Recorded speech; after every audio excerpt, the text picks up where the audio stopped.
Ilmu tanaman adalah ilmu rasa. Assalamualaikum sahabat Ilmu petani rasa muda. mendengar tanaman dengan hati dan Pagi perasaan. hari ini Tanaman tidak bersuara. Ia tidak saya menangis saat kekurangan ada air, tidak di berteriak ketika lahan diserang hama, dan tidak mengeluh saat bentul tanahnya saya. miskin hara. Namun ia berbicara Ini dia dalam bahasa lahannya. warna, bentuk, Ini aroma, dan ritme sedang pertumbuhan. Dan tugas kita sebagai petani adalah belajar mendengar dengan rasa. Ilmu menganalisa tanaman bukan hanya sekedar membaca angka dari alat ukur atau yang mencocokkan gejala dengan kita diagnosis. budidayakan. Ia adalah ilmu rasa, kemampuan untuk merasakan denyut kehidupan yang halus, menjelang memahami keinginan tersembunyi yang tak terucap.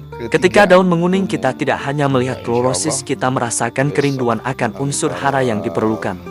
Ketika akan membusuk, kita tidak hanya mencatat patogen, tapi kita juga menangkap jeritan dari ekosistem mikroba yang terganggu. Tanaman adalah makhluk yang jujur. Ia tidak bisa berpura-pura sehat.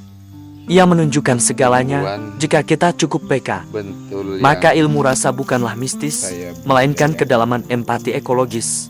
Ia menggabungkan hormon dekat harapan dan menyatukan nutrisi dengan kebutuhan tanaman. Dalam ilmu rasa, kita tidak hanya memberi pupuk, kita memberi perhatian. Kita tidak hanya menyemprotkan pestisida, tapi kita menyembuhkan luka. Kita tidak hanya memangkas cabang, tapi kita membimbing arah hidup dan perkembangannya. Menjadi petani berarti menjadi pendengar yang baik. Menjadi petani berarti menjadi penerjemah bisikan alam. Ilmu rasa dan ilmu mendekatkan diri. Kita tidak hanya mengukur pH tanah, kita merasakan suasana batin ekosistem.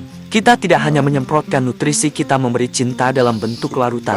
Ilmu rasa dalam memahami keinginan tanaman bukan sekedar teknik, tapi sebuah laku hidup. Ia menuntut kepekaan yang diasah terus-menerus, seperti seorang musisi yang melatih telinga untuk menangkap nada-nada halus. Ilmu rasa bukan hafalan, melainkan kesetiaan untuk hadir berulang kali tanpa jemu, sampai kita dan tanaman saling memahami tanpa perlu berkata apa-apa. Sektor pertanian masih menjanjikan untuk masa depan kita. Selamat berjuang petani muda. Mudah-mudahan sukses bisa memperbaiki taraf hidup kita ke depan. Demikian. Wassalamualaikum warahmatullahi wabarakatuh.